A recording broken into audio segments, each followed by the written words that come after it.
Meus irmãos, hoje nós estamos iniciando uma série que tem o título de Auditoria Espiritual. Eu gosto muito de pensar nos profetas do Antigo Testamento como auditores da espiritualidade da nação de Israel durante o período da Antiga Aliança, como nós vemos narrado nas páginas do Antigo Testamento. Os profetas, essencialmente, eram homens que Deus levantou na história para fazer uma avaliação muito minuciosa acerca da vida e da espiritualidade do povo de Israel nos anos em que eles viveram ali no chamado período em que Deus estava se revelando, como as páginas do Antigo Testamento narram para nós. Como você sabe, chegou um determinado momento que Deus deixou de falar ao seu povo por meio dos profetas logo depois de Malaquias. E só voltou a falar com o povo de Israel a partir de João Batista, abrindo alas para a chegada do Messias. Então, até Malaquias, até o tempo do final do Antigo Testamento, Deus estava falando com o seu povo, e ele o fazia por meio dos profetas. Os profetas, eles olhavam para a lei do Senhor, olhavam para a aliança, e a partir da aliança, eles avaliavam a situação da espiritualidade do povo de Israel. E para a gente entender isso que a gente acabou de ler, a gente precisa entender um pouquinho do contexto quando Ageu surgiu na história, foi levantado pelo Senhor. Porque, embora não saibamos muitos detalhes acerca de quem tenha sido este homem chamado Ageu, tudo que nós sabemos é que o seu nome pertence a uma raiz hebraica de uma expressão que quer dizer festa, festividade. Mas nós não sabemos muito mais sobre, quem seja o próprio Ageu. Mas nós sabemos bem o tempo em que ele viveu e o tempo no qual ele ministrou em Israel. Então eu quero convidar você para a gente fazer um pequeno panorama daquilo que nós chamamos de história do Antigo Testamento. Lá em 586 a.C., então eu estou falando de um tempo de 500 anos, quase 600 anos, antes do Senhor Jesus Cristo surgir na história no primeiro século. 586 a.C., Nabucodonosor, o então príncipe regente da grande potência do mundo na época, ao chamado Império Babilônico, ele entrou em Israel e destruiu de uma vez por toda a província de Israel e levou os israelitas a cativos e exilados para a terra da Babilônia, aquela região que hoje nós conhecemos como Mesopotâmia. E por causa disso, o povo de Israel passou 70 anos exilados. Só que durante o período do exílio, quando o povo estava ali mais ou menos 50 anos já vivendo no exílio, exilados todos ali na Babilônia, trocou a grande potência do mundo, o poder do mundo trocou de mãos. E aí surgiu então Ciro, o primeiro grande imperador persa, que destruiu completamente todas as forças babilônicas e estabeleceu o chamado reino persa. E Ciro, ele tinha uma política de colonização completamente diferente daquela política de colonização dos babilônios. Os babilônios, eles tinham um modelo de colonização muito simples. Eles colonizavam as nações que eles conquistavam, muitas vezes pela força da espada, de uma maneira simples. Eles retiravam toda a liderança, toda a casta da sociedade que era pensante, os filósofos, os pensadores, os líderes religiosos, os líderes civis. Eles tiravam todos estes homens e mulheres ali da terra e levavam para a Babilônia para meio que lavar a mente, o coração, o cérebro dessas pessoas, aculturando completamente esses indivíduos na cultura babilônica. Foi justamente esta proposta que aconteceu, por exemplo, com o próprio Daniel. Basta você olhar lá no livro de Daniel, você vai ver que foi justamente isso que aconteceu. Um pouquinho antes de Nabucodonosor destruir completamente a cidade de Jerusalém e completamente o reino de Judá, Daniel já tinha sido levado, porque Daniel pertencia à elite, e ele era um príncipe em Israel, e por isso foi levado. E como você sabe, lá na Babilônia, ele teve o seu nome trocado. Ele teve um convite a literalmente se tornar completamente um babilônio. E esse era o modelo de colonização da Babilônia.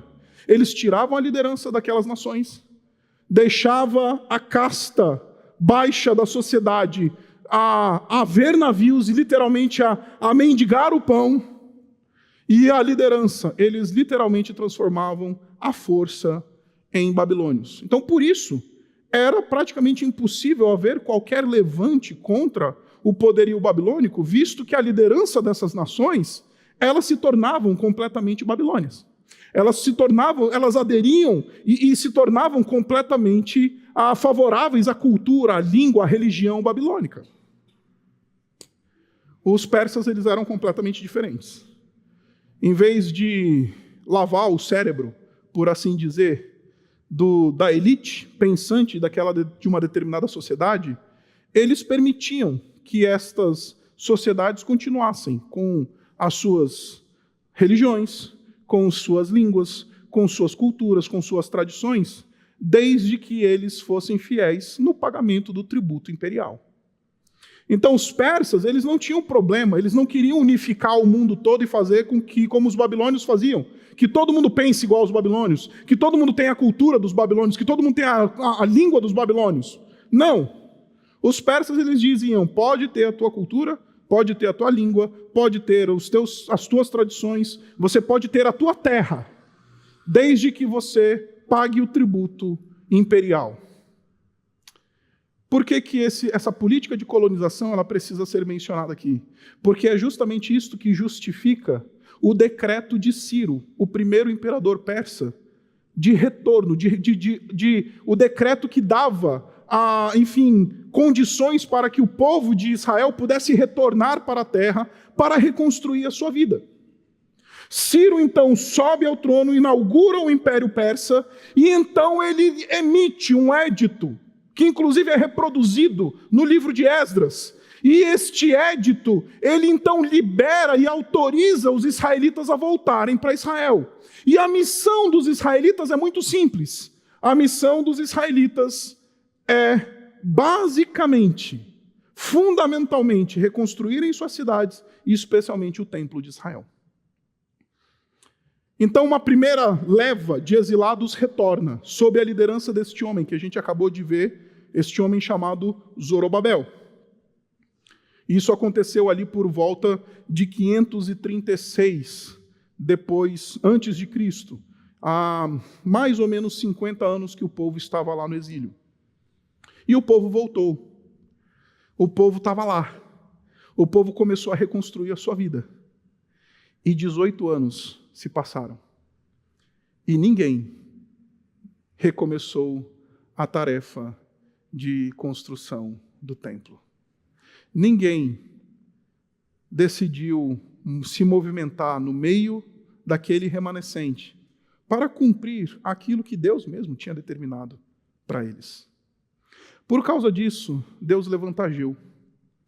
Ageu, ele é este homem, então, que Deus levanta para meio que dar um chacoalhão nesta nação, para fazer essa auditoria espiritual desses últimos 18 anos que eles estavam vivendo de volta na terra.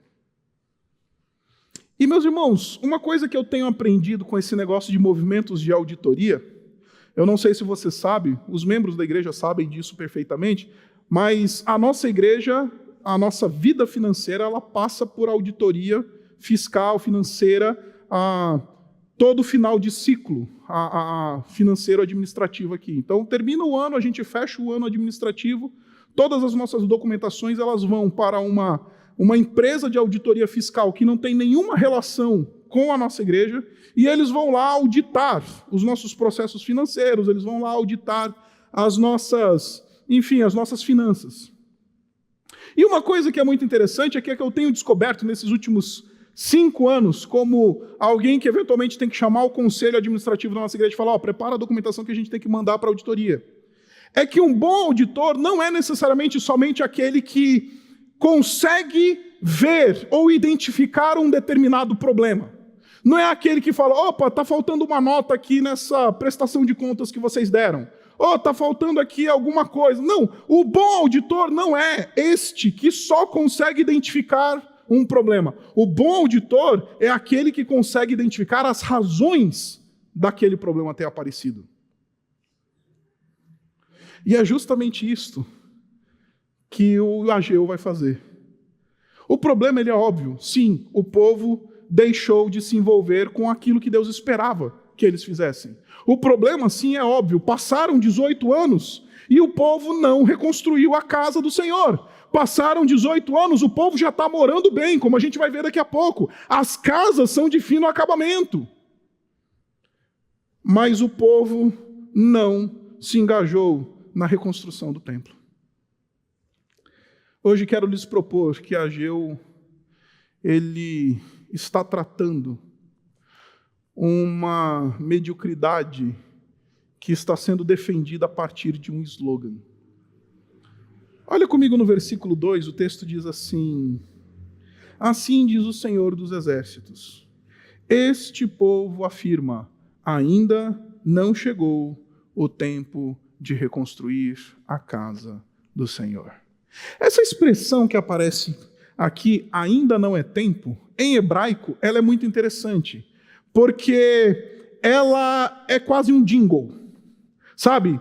Tomou Doril, a dor sumiu. Isto é um jingle, isto é um slogan.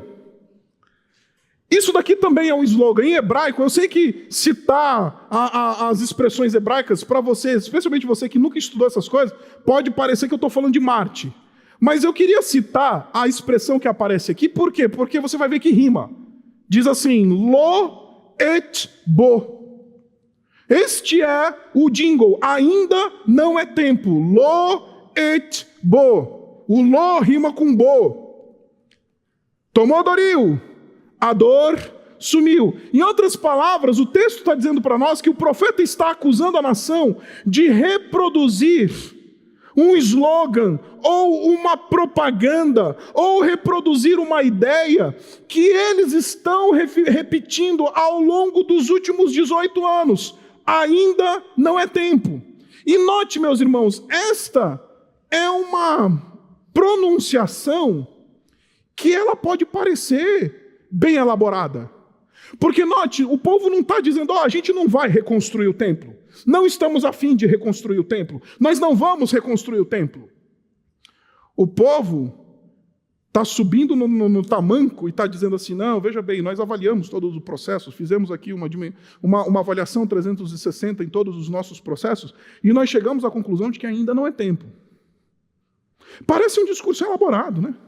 Parece um discurso de alguém que não é alguém que diz assim, eu não vou fazer. Mas é o discurso de alguém que vem com uma racionalização elaborada para a sua mediocridade. Não, veja bem, nós estamos vendo aqui o clima, nós estamos vendo aqui a situação geopolítica, nós estamos vendo aqui toda a confluência de fatores, e a gente chegou à conclusão de que ainda não está na hora. 18 anos se passaram. Sabe aquele tipo de crente que fala, não, depois que eu terminar a faculdade, aí eu vou levar a sério as coisas do Senhor. Sabe aquele tipo de crente que diz assim, depois que os meus filhos estiverem crescidos, eu vou lá levar a sério minha vida com o Senhor. Não, ainda não está na hora, porque primeiro eu tenho que terminar aqui o meu doutorado. Não, ainda não está na hora, porque primeiro eu tenho que fazer isso. Não, ainda não está na hora, porque primeiro... É esse tipo de gente, não é alguém que diz assim, não, eu não quero. É alguém que disfarça a sua mediocridade espiritual a partir de um discurso elaborado. Não. O problema é que este slogan, ele só é uma fachada para o fato de uma frieza espiritual e desinteresse espiritual. Porque o mesmo versículo, ele continua dizendo, ainda não chegou o tempo de reconstruir a casa do Senhor. Sabe? A casa do Senhor.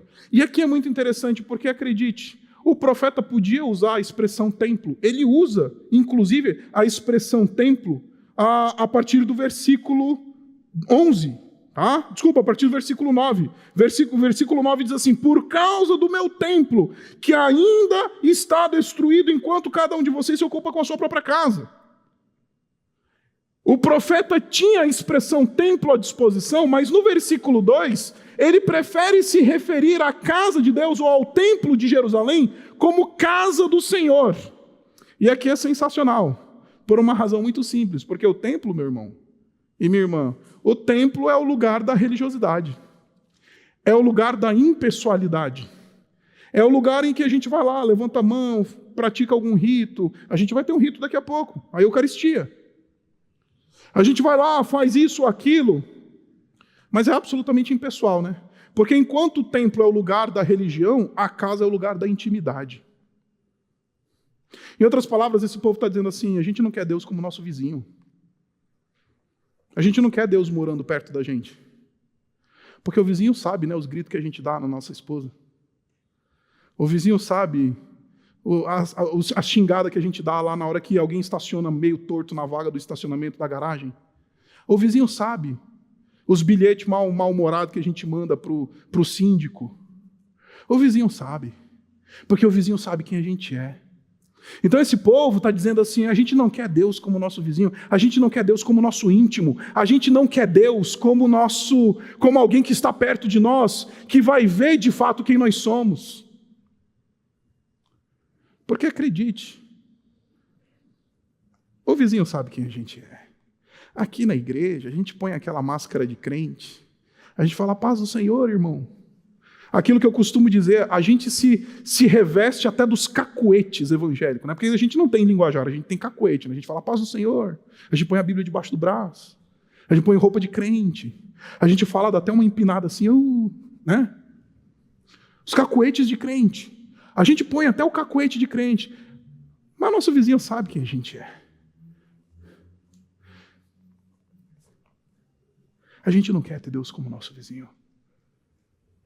Porque Deus, como nosso vizinho, significa que a gente vai ser colocado em xeque. Deus morando aqui do lado vai fazer com que a gente precise revisar o nosso estilo de vida.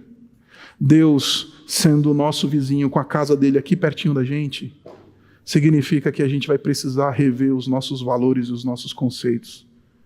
Porque se Deus está lá longe, eu posso continuar mentindo para o meu chefe no telefone enquanto eu estou dirigindo, e o meu filho está ouvindo tudo. Porque meu filho não vai contar que eu sou mentiroso, mas meu vizinho conta.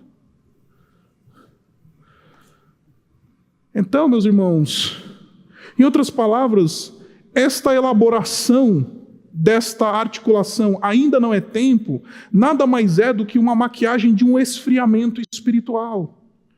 De um povo que não quer se relacionar com Deus.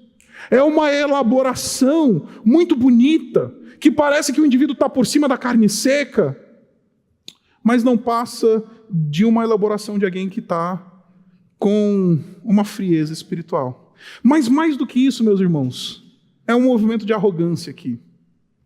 Porque quando o povo fala essas coisas, eles estão dizendo: a nossa perspectiva é melhor do que a perspectiva de Deus.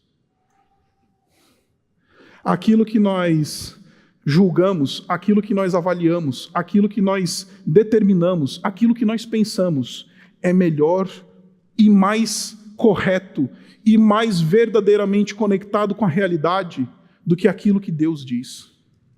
Quando ele diz ainda não é tempo, não é só uma maquiagem para um esfriamento espiritual, é o discurso de um arrogante que diz: eu tenho razão, Deus não. E meus irmãos, como a gente é assim? Não estou pregando essas coisas numa perspectiva de acusação, porque eu sou assim. Toda hora eu quero bancar o dono da minha casa e falar assim: não, aqui, Isabela, eu sei melhor do que você. Como a gente gosta de achar que sabe mais do que todo mundo, né? Como a gente gosta de achar que a nossa perspectiva ela é mais refinada em relação a todas as outras pessoas. Na igreja, no trabalho, a gente olha para aquele nosso par e fala: não acredito que ele vai ser promovido, porque eu sou muito melhor do que ele. Eu tenho uma percepção muito mais clara da realidade. Eu sou uma pessoa muito mais esclarecida em termos do que está acontecendo ao nosso redor. Quando o indivíduo diz ainda não é tempo, ele está dizendo: eu tenho uma perspectiva muito melhor do que a de Deus. Não é só um esfriamento espiritual, mas é uma arrogância de alguém que diz: eu sei julgar a situação, eu sei dizer a hora que vai ter que reconstruir, eu sei dizer como é que vai ser melhor ser feito isso daqui, eu sei dizer. Porque a minha perspectiva, ela é melhor do que a de Deus. E meus irmãos, não tem nada mais satânico do que isso. Porque acredite, foi esse tipo de soberba que derrubou Satanás do céu. Se você abre lá em Isaías capítulo 14, em Ezequiel capítulo 28, que são os textos que a tradição cristã tem interpretado ao longo da história como os textos que narram o espírito satânico antes da queda, é justamente isso que nós vemos. Satanás, ele sobe numa soberba e diz assim: subirei ao alto monte e serei semelhante ao Altíssimo. Eu vou ter a perspectiva do alto, eu vou ter a perspectiva de alguém que olha de cima para baixo, eu vou ter a perspectiva refinada da realidade. Eu sou bom demais. É miserável ser mulher de um homem assim que é dono da realidade. É miserável ser marido de uma mulher assim. É miserável ser filho de um pai ou uma mãe assim. É miserável ser pai ou mãe de um filho assim. Eu entendo muito mais. Eu julgo com critérios muito mais elevados. Eu sei o que é melhor e o que não é melhor. E eu sei qual que é o tempo e qual que não é o tempo.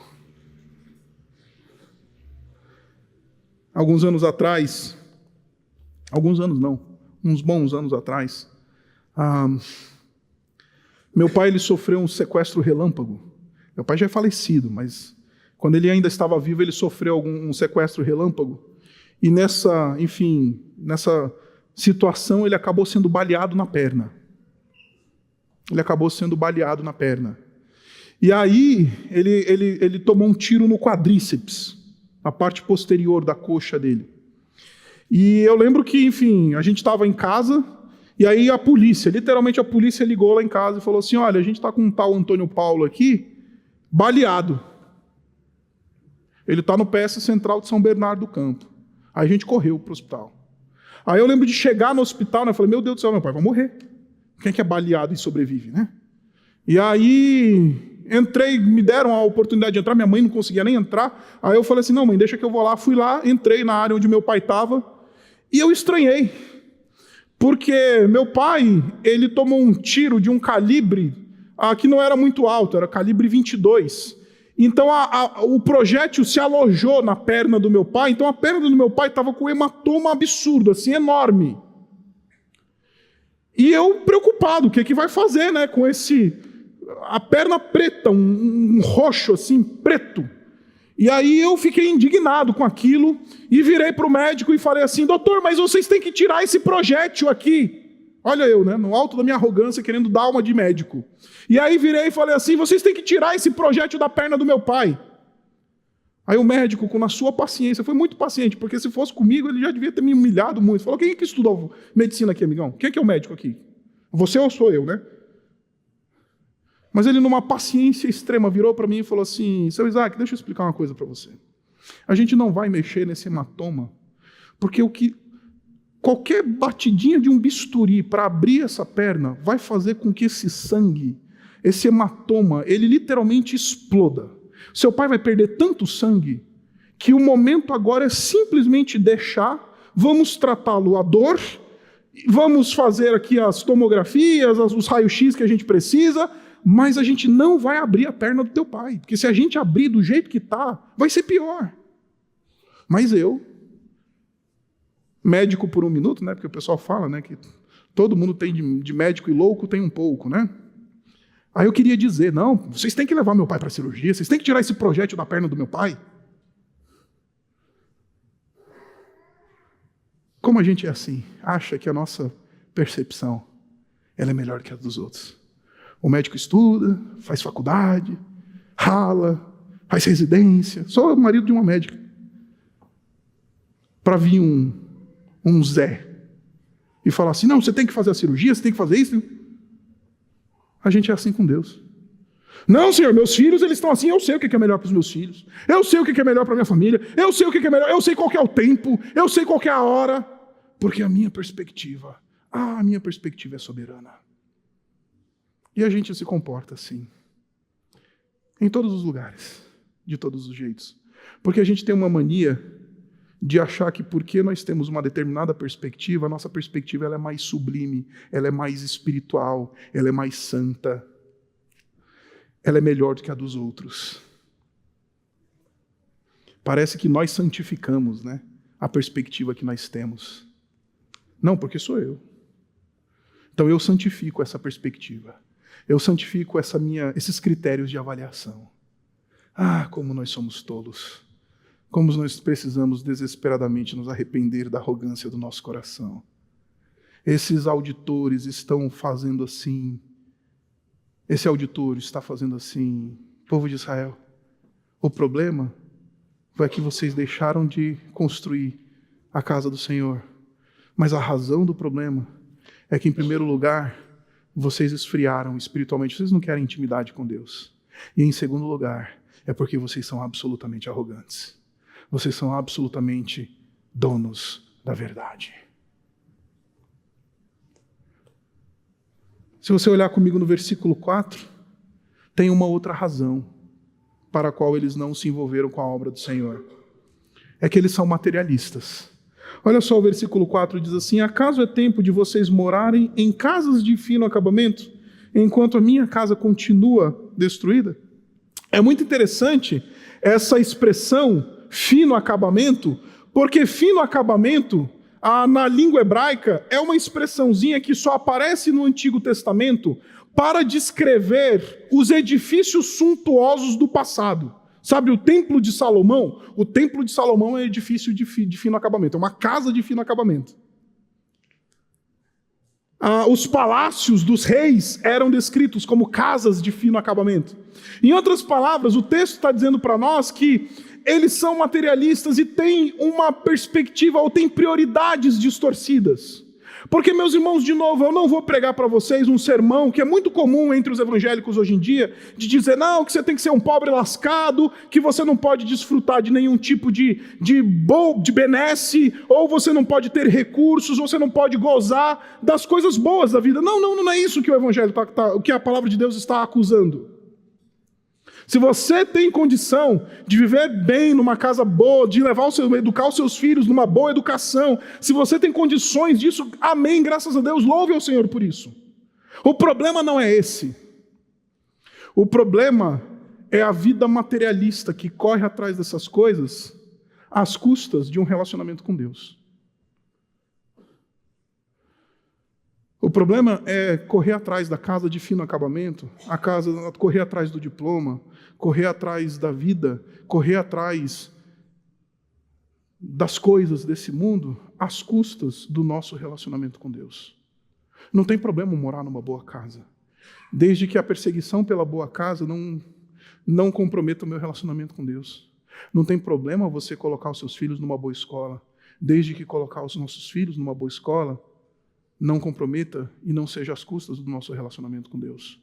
Não tem problema a gente poder sair para viajar de férias, desde que isso não seja feito às custas do nosso relacionamento com Deus. Porque, meus irmãos, é justamente isso que equaliza o desfrutar das coisas da vida. Porque quando nós corremos atrás dessas coisas como o fim último da nossa vida, essas coisas se tornam ídolos e nos consomem. E essas bênçãos, em vez de serem bênçãos a serem desfrutadas debaixo do temor do Senhor, elas acabam virando uma grande maldição na nossa vida. Porque acredite, você pode tentar resolver a tua situação conjugal indo para Paris com a tua esposa. Viagem super romântica, né? Mas se o Senhor não operar, não vai ser Paris que vai restaurar o teu casamento. Você pode ser uma pessoa que pode pagar um plano de saúde fantástico para você e para sua família. E se você tiver condições, amém por isso. Mas pagar o plano de saúde não garante a saúde que vem do céu. Essas coisas, elas precisam ser desfrutadas como dádivas debaixo do temor do Senhor. E não como fim último da nossa vida, porque correr atrás dessas coisas significa entrar numa vida de correr atrás do vento. Porque acredite, você que está querendo subir a cadeira na empresa, eventualmente você vai subir, mas o vazio existencial vai continuar na cadeira de cima. Porque ídolos eles não preenchem. Eu gosto muito de uma figura que um teólogo da história, um indivíduo chamado Paul Tillich, ele apresenta sobre a materialização do nosso coração como o processo de serpentização. Eu acho sensacional. Por quê? Porque quando nós nos tornamos materialistas e o fim último da nossa vida é simplesmente correr atrás do fino acabamento dessa vida, diz o Tillich que nós nos tornamos como a serpente do jardim. E qual que é a maldição sobre a serpente do jardim? Você vai rastejar o teu ventre sobre o pó da terra. Tem alguma coisa mais materialista do que isso? Do que você botar o ventre no pó da terra? Aí a gente meio que vira serpente. Serpente que respira ácaro de biblioteca, correndo atrás do diploma. Serpente que respira, enfim, que come a fuligem do metrô, porque, enfim, está correndo atrás da vida, do trabalho. E fica serpenteando na vida, correndo, o materialista, com a barriga na terra, com as coisas da terra. Aí, em nome disso, coloca o seu casamento neste sacrifício. Como uma serpente que rasteja sobre o pó da terra, como uma serpente que rasteja sobre o próprio ventre, neste mundo, ele sacrifica o marido, ele sacrifica a esposa, ele sacrifica os filhos, em nome do fino acabamento. De novo, o problema não é o fino acabamento. O problema são essas coisas serem o fim último da nossa vida. Não tem problema se você tem condições dessas coisas, desde que você desfrute essas coisas como penúltimas, nunca como últimas. Desde que essas coisas sejam desfrutadas como dádiva do céu e não como o fim da tua existência. É só nessa perspectiva que nós não somos consumidos pela nossa condição financeira. É só nessa perspectiva que nós não somos consumidos pela corrida da vida, porque de fato a gente precisa acordar cedo. É importante que você acorde cedo. É importante que você pegue metrô. É importante que você tenha uma vida organizada. Não estou pregando nada contra isso. É importante ser uma pessoa organizada. Mas quando essas coisas se tornam o movimento último, elas nos consomem. Elas vão nos conduzir fatalmente a um movimento de vazio existencial. E você deve estar pensando, pastor, de onde é que você está tirando isso? Olha só o que o versículo 5 diz. Vejam aonde os seus caminhos os levaram. Vocês têm plantado muito e colhido pouco. Sabe aquela sensação de trabalhar, fazer hora extra, fazer mais hora extra, banco de trabalho, não sei o que, de hora e não sei o que, tarará, e colhe pouco?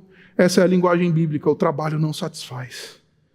Vocês comem, mas não se fartam. Vocês bebem, mas não se satisfazem. Vocês vestem-se, mas não se aquecem. Aquele que recebe salário, recebe para colocá-lo numa bolsa furada. Essa é a metáfora bíblica para descrever o vazio existencial daquele que serpentiza sobre a terra, o materialista com o ventre sobre o pó da terra. Ele come, mas não se farta, porque não satisfaz. Ele bebe, mas não se alegra. Ele se veste, mas não aquece, porque não tem absolutamente nada nesse mundo que seja capaz de satisfazer a nossa sede inata pela eternidade. Deus colocou em nós, dentro do coração do homem, a eternidade. E acredite, a etiqueta da tua roupa não vai satisfazer esse anseio pela eternidade. Embora seja uma etiqueta legal. A marca do teu carro não vai satisfazer o anseio pela eternidade. O teu olerite polpudo não vai satisfazer o teu anseio pela eternidade. Deus colocou a eternidade em nosso coração, porque só um Deus eterno cabe nesta lacuna dentro do homem. Só um homem eterno, usando a linguagem de Chesterton, só um homem eterno pode preencher esta eternidade que foi colocada dentro do nosso coração. Acredite, você pode jantar no fazano toda noite e ainda assim não se sentir farto. Porque o nosso vazio, a gente quer preencher vazio existencial com comida, com bebida, com dinheiro, com sexo, com carro, com carreira. Mas o nosso vazio existencial, ele não é preenchido com essas coisas. Isso me lembra muito, enquanto eu estava me preparando para pregar essas coisas para vocês, eu me lembrava da frase célebre de C.S. Lewis, no seu livro Cristianismo Puro e Simples. Ele diz o seguinte, eu acho sensacional e eu vou parafrasear, ele diz assim: se encontro dentro de mim anseios e desejos que nada neste mundo pode satisfazer. É o C.S. Lewis olhando para dentro dele mesmo. Ele fala, se encontro dentro de mim anseios e desejos que nada nesta vida pode satisfazer, então a conclusão que eu chego é óbvia. Eu fui criado para outro mundo. Porque neste mundo não tem nada que satisfaz o meu coração. Neste mundo não tem absolutamente nada que vai apaziguar completamente a minha alma. Neste mundo não vai ter nada que vai satisfazer. Por mais materialista que eu seja, por mais alto que eu tenha chegado na minha vida, na minha carreira, nas minhas posses, não me importa. O nosso anseio pela eternidade só pode ser satisfeito por um Deus eterno. É por isso que Agostinho abre as suas confissões dizendo: fizeste-nos para ti, e o nosso coração andará inquieto, enquanto em ti não descansar.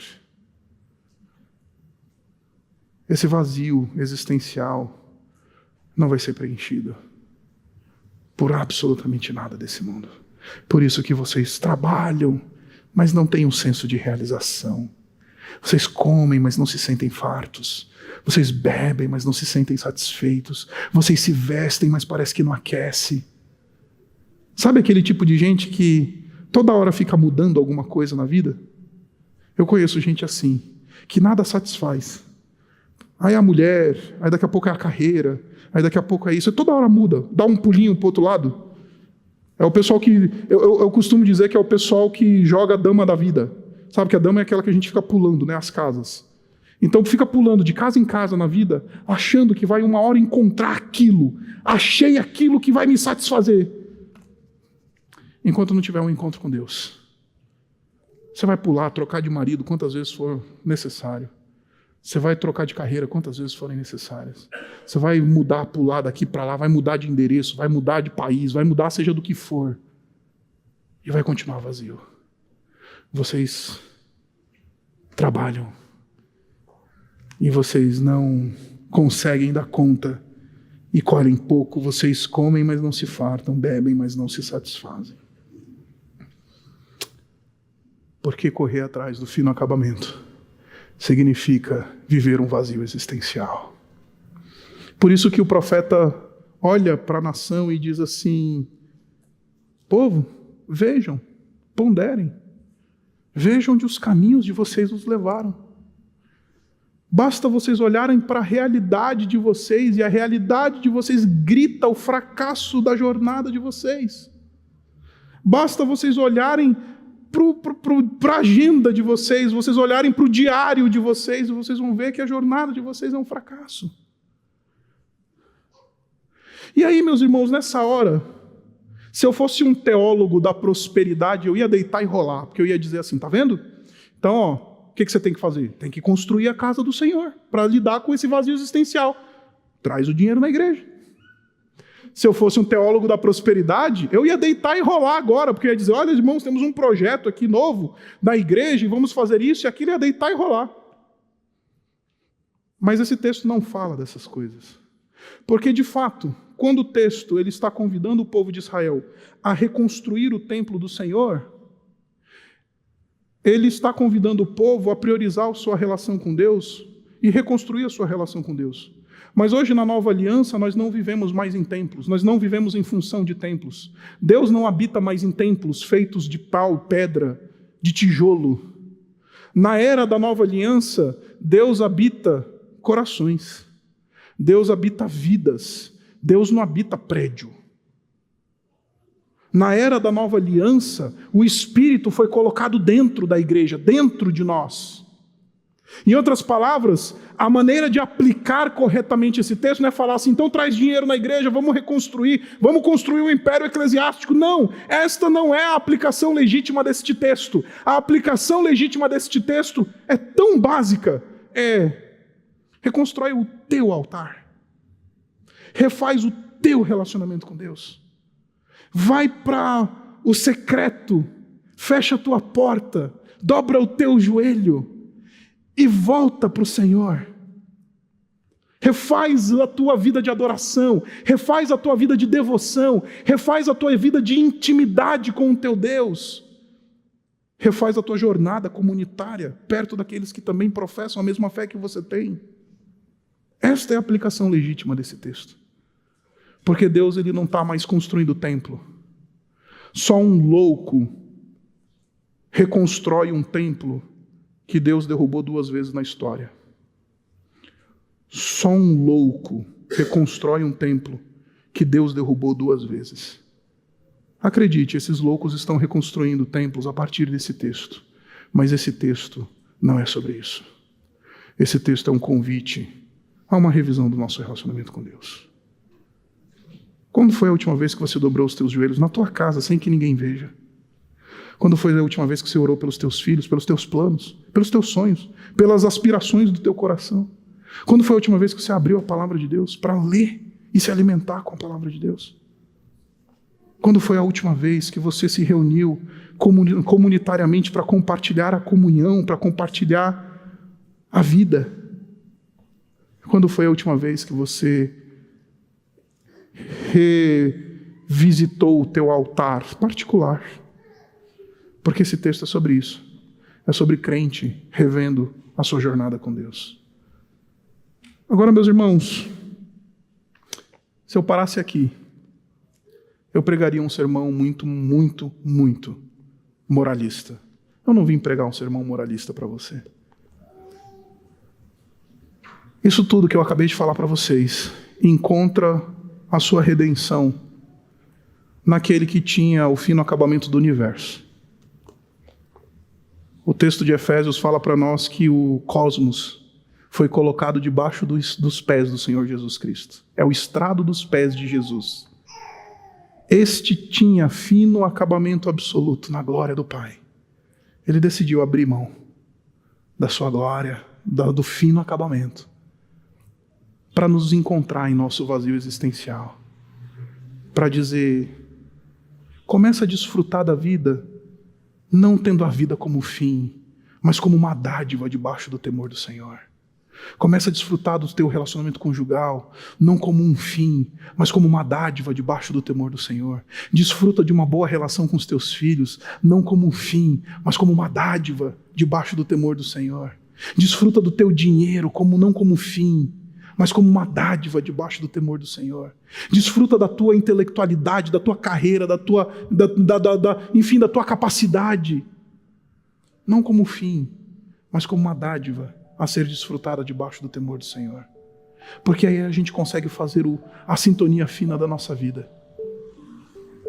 Aí a gente para de rastejar sobre essa terra como um materialista comendo o pó dela todo dia. Porque aí a gente encontrou Jesus, que deixou a casa de fino acabamento. Ele sim tinha uma casa de fino acabamento, absoluta, gloriosa, uma casa que tem aposentos para todos e para todas que confessarem Ele como Senhor. Ele diz, na casa do meu Pai há muitas moradas. Eu tenho uma casa que tem um fino acabamento que eu vou te falar. Ele decidiu deixar essa casa para nos encontrar na nossa miséria, para vir nos visitar onde nós estamos, nesse vazio existencial, para que a gente possa ser redimido, para que a gente possa andar sobre essa terra com a cabeça em pé, não sendo serpente que come do pó da terra todo dia. Por isso eu vim pregar para você essa noite um sermão sobre Jesus. Não vim pregar para você um sermão moralista. Não vim pregar para você uma receitinha dos 10 passos para a vida espiritual de sucesso. Eu vim dizer, encontre-se com Jesus. aquele que deixou a sua casa de fino acabamento. E Ele vai satisfazer o teu coração. Ele vai preencher as sedes que você carrega dentro de você. Ele vai conseguir dar conta dessas angústias que estão aí para te lembrar que há alguém que governa soberanamente sobre todas as coisas. Por isso, a minha sugestão a você essa noite: eu faço uma oração simples, não precisa nem ser aqui, pode ser quando você chegar lá na tua casa. Fala assim: Jesus, eu estou com sede. Meu coração tem sede de eternidade. Se revela a mim e vem matar as minhas sedes. Vem me visitar nas minhas angústias. Vem me visitar no meu vazio existencial. Porque eu cansei de serpentear sobre essa terra. Eu cansei de comer pó dessa terra e nunca me ver satisfeito. Abaixe sua cabeça e vamos orar. Obrigado, Pai, pela Tua palavra. Não permita que sejamos aqueles que vão justificar o seu esfriamento espiritual como uma maldição que diz aquilo que não é, que tem um slogan que é medíocre. Ah, Pai, como precisamos de Jesus para nos visitar no nosso esfriamento, para nos visitar na nossa arrogância, para nos visitar no nosso vazio existencial. Como a gente precisa de Jesus para que Ele possa ser quem nós precisamos que Ele seja. Que a Tua graça e o Teu poder esteja sobre nós. Nós oramos assim em nome de Jesus. Amém.